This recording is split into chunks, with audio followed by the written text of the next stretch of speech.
Salut. 2 matchs uniquement aujourd'hui. Ça m'a fait un peu des vacances.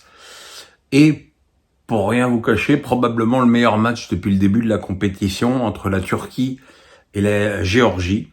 Vraiment un match remarquable entre deux équipes qui se sont livrées sans calcul. Et ça fait du bien de voir deux équipes qui cherchent à jouer tout du long. Et c'était vraiment un match rythmé avec en plus des buts superbes. Le premier de Muldur, qui a marqué d'une frappe sublime. D'ailleurs, dans cet Euro, il y a énormément de buts de loin. Je sais pas si c'est les nouveaux ballons connectés. Je sais pas si le fait qu'ils soient connectés font qu'ils ont une meilleure pénétration dans l'air ou si c'est juste une ânerie que je suis en train de sortir. En tout cas, la Turquie dans une ambiance de folie. On sait que la colonie turque est extrêmement importante en Allemagne. Donc le Signal Iduna Park était quasiment totalement turc. 7 minutes plus tard, le futur ex-Messin Mikotadze a égalisé sur un bon centre en retrait. Et les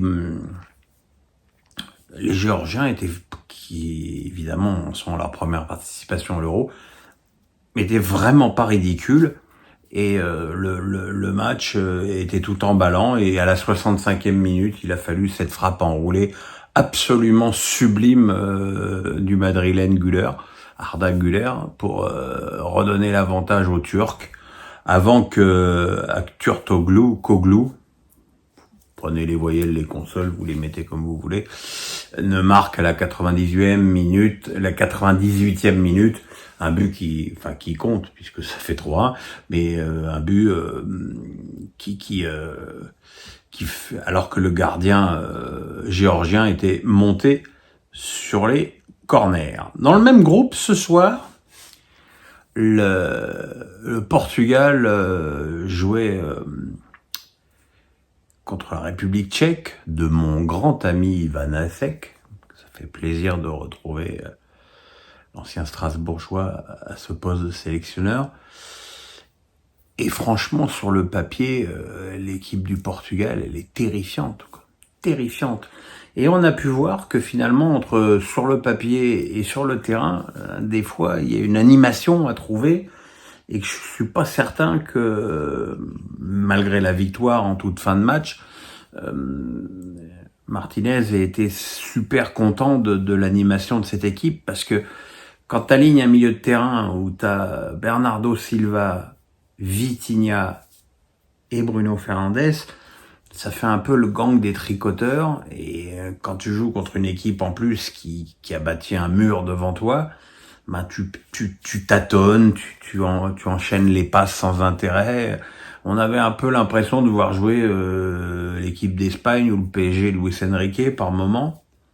Alors évidemment, Cristiano Ronaldo, qui était titulaire et capitaine, a eu quelques occasions. Et puis, au plus fort de la domination portugaise, qui de toute façon a été intégrale tout le match, Provode a ouvert le score, là encore, d'une frappe extraordinaire de l'extérieur de la surface. Encore une fois, c'est la mode.